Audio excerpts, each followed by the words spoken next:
Ya kan orang stroke hatinya gelisah, dengar musik doa tiap hari bikin tenang dan pulih lebih cepat.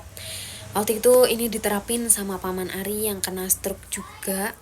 Karena Paman Ari itu kena stroke sering gelisah, jadi merasakan khawatir, gelisah karena jauh juga dari keluarga. Jujur dia takut kalau misalkan nggak bisa kembali pulih seperti semula. Dia takut nggak bisa nyetir kembali seperti awal.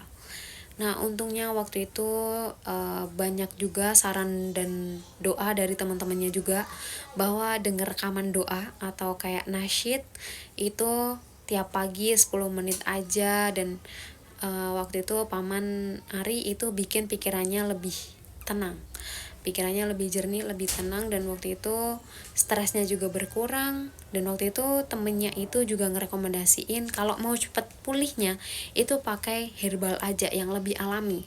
Dan waktu itu Paman Ari tertuju pada suatu herbal namanya herbal Cina.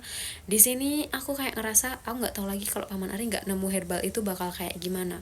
Untungnya waktu itu benar-benar nemu, dan akhirnya konsumsi dalam kurang lebih, ya singkat aja lah ya, dalam 2 bulan kurang lebih. Yang tadinya itu badannya lumpuh separuh, jadi separuh badan gak bisa digerakkan, sebelah kiri, akhirnya waktu itu bisa digerakkan pelan-pelan. Dalam 2 bulan itu bisa jalan tanpa bantuan sama sekali.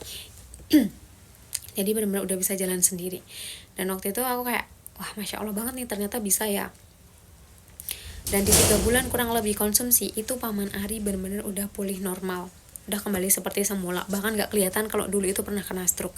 Sekarang keadaannya makin baik, makin sehat, dan alhamdulillah sekarang sudah bisa beraktivitas normal, gak kelihatan kalau dulu pernah kena stroke. Nah, semoga teman-teman ini bisa menjadi pembelajaran dan gambaran untuk teman-teman.